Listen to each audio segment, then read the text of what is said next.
Պարոն Դանելյան, բարև ձեզ, շնորհակալ ենք, որ եկաք տաղավար, մի քանի թեմաների, ավեշուց մեր զրույցի երկու մասի բաժանենք, ես մի քանի հարցեր կտամ երկրում տիրող իրավիճակի վերաբերյալ, նաև ձեր խոսքը կամփոփեք Երևան քաղաքի հետ կապված ինչ թեմաները կառաջացրել, որոնց կուզեք անդրադառնալ։ Եվ այսպես, Նիկոլ Փաշինյանը այս օրերին մենք տեսնում ենք, որ ընկած է մարզերով, իրենց քարոզն են իրենք իրականացնում, իհարկե տեսնում ենք, որ շատ մարզերում մեր արժանապատիվ հայրենակիցները ուղղակի ընդառաջ չեն գալիս, դուռ են շրխկացնում իրենց դեմքին, դրանով իսկ ցույց տալով իրենց անհանդուրժողականությունը, դրա նաև ինչ որտեղ հունից հանում է Նիկոլ Փաշինյանին, բղավում է 3 միլիոն վարչապետերից ոմանց վրա։ Խնդրեմ այս մասով ձեր տեսակետը, վերջին բղավոցի միջայլոց պայմանավորված էր նրանով, որ քաղաքացին ուղղակի իրեն, դե գիտեք, իրենք սիրում են ասֆալտով կերակրել ժողովրդին, ուղիղ ասած, որ հանուն արդարության այս ասֆալտը ձերորոք չի արվել, ինքն էլ հունից դուրս եկավ, խնդրեմ այս մասով ձեր տեսակետը, վերջին կառավարության նիստից հետո էլ լրագրողներին ասած, Արցախ բառի գործածումը այլևս պատերազմի հող եք նախապատրաստում, անկախության հռչակագիրը սահմանադրությունից դուրս է գալու, խնդրեմ։ Շնորհակալություն հրավերի համար, սրանք, որ այդ մահվան ավտոբուսով սկսել են երթեր անել Հայաստանի մարզերում,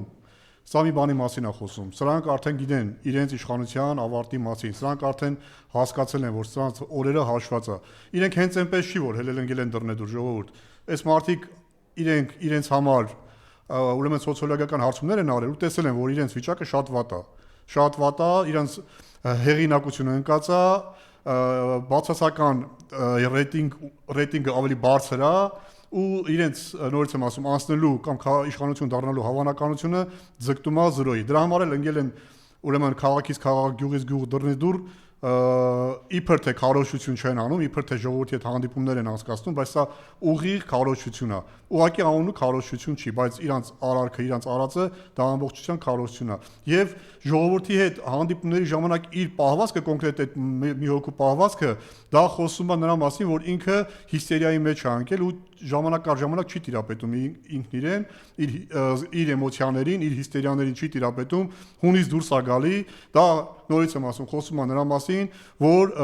բոլոր հարցումներով այս մարդիկ ամենացածր ռեյտինգ ունեն իրենց իշխանության, իրենց կառավարման 8 տարիների ընթացքում։ Այն մնացած հարցումները, թե իբր ամերիկյան այս կազմակերպություններն, մի կազմակերպությունը 24%, չգիտեմ ինչքան առաջի տեղ, դա պատվիրված, դա հորինված թվեր են, որովհետև եթե անգամ հիմք ընդունեն 24%, դա էլ արդեն նախկին 54%-ը չի, դա էլ արդեն 18 թվականի 70-80% չի, դա 24% է, դա 24%-ը, որը ասել են իրենց հարազատ, իրենց ընկեր քաղաքական ուժի, Ամերիկայում քաղաքական ուժի ներկայացուցիչների կողմից պատվիրած սոցիոլոգիական հարցումը։ Հիշեցնեմ, որ ԿՊԱ-ականներից մեկը ասեց, որ մենք հանրապետ Ամերիկայի ուրեմն այն կառույցը, որը պատվիրել է, որ կազմակերպել է այս սոցիոլոգիական հարցումը, մեր հետ գործընկեր են, մեր հետ մտերիմ են, մեզ հետ մոտ են։ Ուղղակի այդ գործչանունը չեմ հիշում, որ հայտարարեց ԿՊԱ-ականի։ Ասել ես ինչ է, այս հարցումները, նույնիսկ այս հարցումները պատվիրված հարցումները, պատվիրված էլ թվեր են գրել։ Մնացած առումներով, այո, այս մարդկանց հեղինակությունը, ռեյտինգը, այս մարդկանց ուրեմն վարկանիշը արդեն պլենտուսի մակարդակի է, արդեն ընկել է։ Արդյոք դրանով այդպես է, որովհետև մենք տեսնում ենք, հեսա մի քանի կադրեր կդնենք, թռվռում են, երգում են, պարում են, ուրախանում են, քեֆ են անում, տժում են, ու այս ամենին զուգահեռ Նիկոլ Փաշինյանն ասում է ես ձիգ եմ, բա որ ձիգ ես նաև հարց են ուղում, ինչու ես քո դիմախոսներին տանում կալանքի, բանտում, այսպես ահաբեկում։ Վախերից ելնելով է տանում։ Ձիգ մարդը չի խոսում իր ձգության մասին, գործով է ձիգելնում։ Ձիգ մարդը Հայաստանի ներսում չի ձիգելնում, դուրսն էլ է ձիգելնում։ Ձիգ մարդը մեր եկեղեցիականներին չի կալանավորում, բարերարին չի կալանավորում։ Ձիգ մարդը Ալիևին է հաթաթատալի, Ալիևին է պատասխանում։ Ձիգ մարդը կարողանում է միջազգային հարթակներում ոչ թե գնան բամբասի մեր եկեղեցիականների, հոգևորականներից, մեր եկեղեցու սպասավորներից, այլ ձիգ մարդը այդ միջազգային կառույցներում պետք է կարողանա այս երկրի վարկանիշը բարձրացնի, բարձրացնելով այդ հոգևորականների վարկանիշը, խոսալով դրական այդ հոգևորականների մասին եւ ընդհանրապես հայերի մասին, դա լինի գործարար, լինի բարերար, լինի հոգևորական, այլ ոչ թե գնա դուրս ու սկսի բամբասել կանացի բամբասանքով։ Իր ձգության մասին է խոսքը։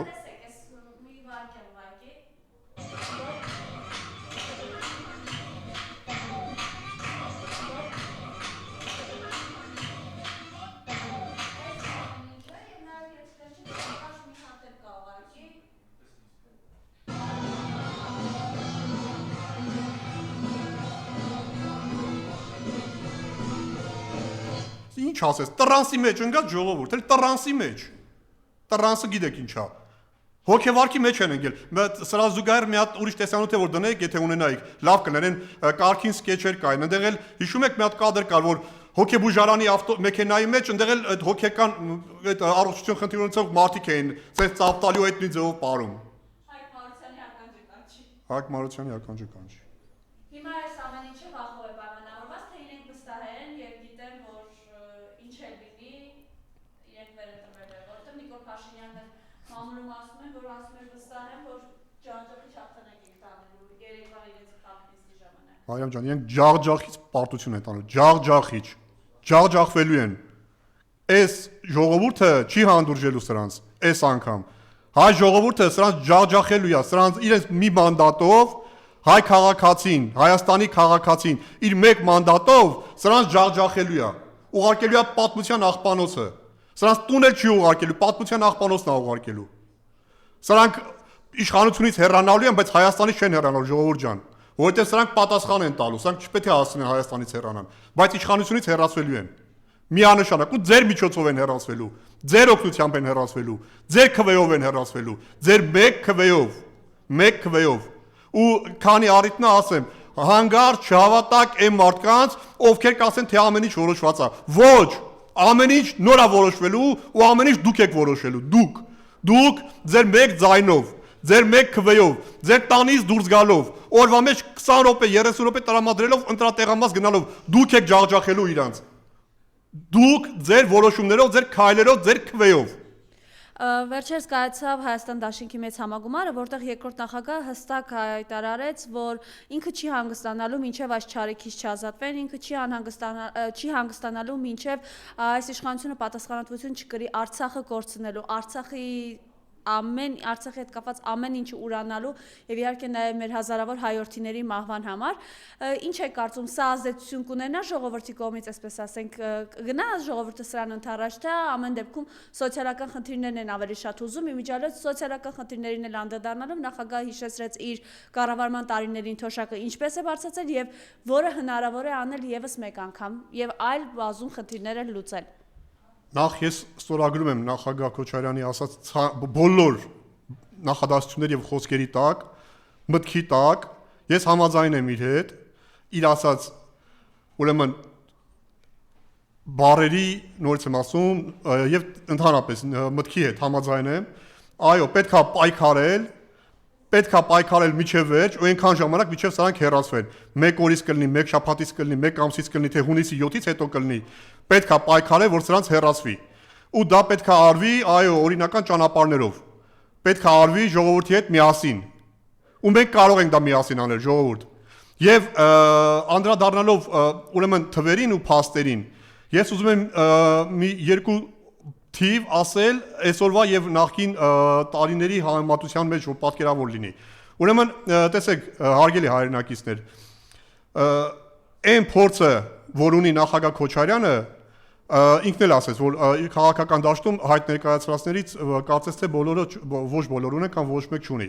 Այդ մարդը կառավարման 10 տարիների ընթացքում անվտանգության մասով մենք անվտանգ ենք եղել։ 5000 երիտասարդ 5000 լույս չի մարել, ինչ որ մարեց սրանց իշխանությունների ժամանակ։ 1998-2008 թվականներին մեր հայրենիքը 42000 կիլոմետրանոց տարածք էր, 42000 կիլոմետրանոց հայրենիք էր։ Այսօր այդ հայրենիքից մնացել է 28-29000։ Անվտանգության առումով հանգիստ ենք եղել, գլուխներս հանգիստ ենք բարձին դրել, հպարտ ենք եղել, գլուխներս բարձր ենք պահել, որովհետև երկրի անունից, ժողովրդի անունից խոսացող կար դուրսը, որի համար մենք հպարտանում էինք, որի խոսքից Ալիևը գլուխը կախում էր, եւ ոչ թե հաթաթայել տարի, ինչպես հիմա, հարբեցող ծաղրածու էր ասում, ինչպես հիմա, մարդ, որի վարած դիվանագիտության արդյունքում հայոց ցեղասպանությունը 13 պետություն ճանաչել է։ Մարդ, որը չի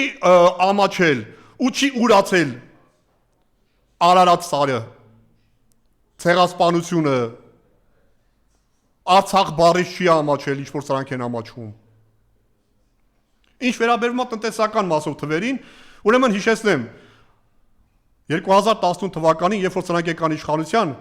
Հայաստանի պետական պարտքը կազմում էր 6.5 միլիարդի սահմաններում։ 2008 թվականին, երբ որ նախագահ Քոչարյանը թողեց իշխանությունը, մեր պետական պարտքը կազմել է 1.5 միլիարդ, պլյուս մինուս 1.5 միլիարդի սահմաններում։ Բայց հիշեցնեմ, որ ինքը պետական պարտքը վերցրել է 1.2 միլիարդով։ Այսինքն 10 տարիների ընթացքում 300 միլիոնի չափ է ավելացել մեր պետական պարտքը, բայց այդ ընթացքում մեր տնտեսությունը զարգացել է 6 անգամ, 6 2 միլիարդ հնան դարձել է 12 միլիարդ։ Հայաստանի բյուջեն եղել է 300 միլիոն 1998 թվականին։ Հիշեցնեմ, որ այսօր Երևանի բյուջեն 400 միլիոն դոլար է։ Հայաստանի բյուջեն եղել է 300 միլիոն եւ Քոչարյանի օրոք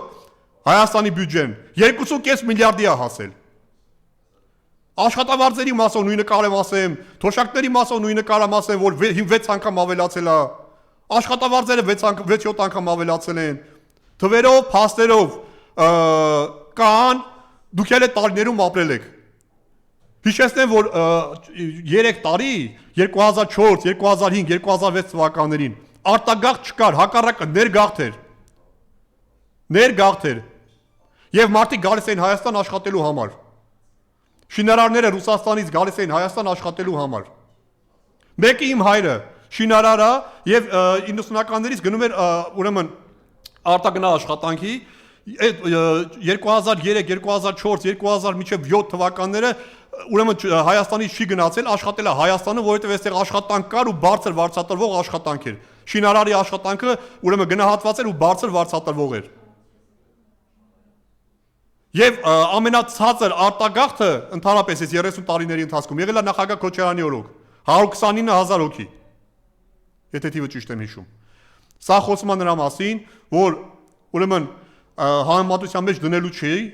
նախագահ Քոչարյանի իշխանությունը եւ Նիկոլ Փաշինյանի իշխանությունը, համեմատության մեջ դնելու չի նախագահ Քոչարյանի թիմը եւ Նիկոլ Փաշինյանի թիմը, եւ համեմատության մեջ դնելու չի նախագահ Քոչարյանը եւ Նիկոլ Փաշինյանը։ Շատ լավ, եւ քաղաքային խնդիրները հավաքանունիստներ անցած շաբաթ բավականին, այսպես ասենք, լարված մտնոլորտում էր, խնդրեմ ինչ կառաջնացնեք։ Ուրեմն այդ ինչպես ազգային ժողովումը ուրեմն լարված ու ինչպես իրենք են եկել հիստերիայի մեջ ընդդիմության հեղինակությունից ելնելով ես ասում եմ արդեն ընդդիմադիր 3 հիմնական ուժերի մասին այս մարդիկ ընկել են հիստերիայի մեջ ու իրենց հիստերիաները ցույց են տալի թե ազգային ժողովում թե Երևանի քաղաքապետարանում այս պարագայում Ուրեմն իրենք չեն տիրապետում եւ Երևանի քաղաքապետարանում արդեն Երևանի քաղաքապետարանը դարձել քաղաքական կառույց, քաղաքական մարմին Երևանի ավականին եւ այնտեղ քաղաքային խնդիրների հիմնականում որ պետք է քննարկվի քաղաքային խնդիրները, քաղաքական խնդիրներ է քննարկվում ու մարդկանց արդեն քաղաքական ելույթներով են անդրադառնում եւ արդեն անձնական են փորձում անդրադառնալ եւ վիրավորել։ Ինչը պատահեց նաեւ փորձում էին անել իհարկե, չստացվեց իրենց մոտ, փորձում էին անել իմ հետ։ Այս ուրեմն նիստի ընթացքում քննարկվել է 25 թվականի Երևանի ուրեմն բյուջեն, կատարողականը եւ զարգացման ծրագիրը, որի ընթացքում նաեւ եղան նորից եմ կրկնում քաղաքական թեմաներ, քաղաքական ելույթներ, այնինչ Երևան քաղաքը տեսանք ձմռվա ընթացքում թե ինչ կատարվեց Երևան քաղաքի հետ, որը միջև հիմա չի կարգավորվել, չի լուծվել, ասֆալտը ձյան հետ հալեց գնաց։ Էլ չեմ ասում, որ այս վերջերս էլ անձրև էր եկել եւ այդ անձրևից էլ լճեր էր գոյացել, կոնկրետ մի դեպքը հենց Իսակով Պողոտայի կամուրջի տակ, Բաբաջանյան փողոցի ուրեմն այդ կամուրջի տակ լիճ էր գոյացել։ Գետ էլ չէ, լիճ էր գոյացել։ Ուրեմն այս մարդիկ այդ հեղեղատարները չեն մաքրում։ Անձրևը գալիս է Երևանի փողոցները դարձնում է գետեր, լճեր, ծովեր, օվկիանոսներ։ Իրանք այդ հիմնական խնդիրները թողած քաղաքային, ընկել քաղաքական հայտարարություններ են անում։ Ուրեմն Իսակովի այդ կամուրջի տակ Բաբաջանյան փողոցի մասին է խոսքը եւ Մաշտոցի Պողոտայի ուրեմն Փակշուկայի հարևանությամբ թունելի տակ ուրեմն եւ Իսակով Պողոտայի մյուս կամուրջի տակ, որը Երևանյան լճի մոտ է գտնվում։ Երևան քաղաքում մի քանի այդպիսի տեղեր կան, որտեղ անձրևից հետո լճեր են գոյանում։ Փոխանակ այս մարդիկ հեղեղատարները մաքրեն, փոխանակ այս մարդիկ հեղեղատարների տրամագծերը մեծացնեն, Փոխանակ այս մարդիկ ասֆալտի հարցերը լուծեն։ Նրանք Նիկոլ Փաշինյանին ռուսերեն ասած բուքսիր են անում։ Օգնում են, որպեսզի Նիկոլ Փաշինյանի վարկանիշը բարձրանա, ԿՊ-ի վարկանիշը բարձրանա, որպեսզի կարողանան հունիսի 7-ին ինչ որ ձայներ ստանան ժողովրդից։ Հարգելի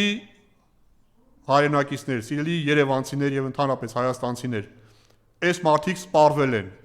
Այս մարդիկ 8 տարի ոչինչ չարեցին։ Ինչ խոստացան, չեն արել։ Հիմա Երևանի մակարդակով, Երևանի մասշտաբով ասեմ, այս մարդիկ ուրեմն Տիգրան Ավինյանը կոնկրետ։ Ուրեմն Գարեգին Նժդե 56A շենքի բնակիչներն, դա հանրակացարանն է, կանվորն ու հանրակացարանն է։ Գնացել, խոստացել է, դա եղել է 22 թվականը։ Գնացել խոստացել է եւ որ ասել է ձեր հանրակացարանի հարցը կլուծեմ։ Չի լուծվել։ Այսօր 26 թվականն ենք։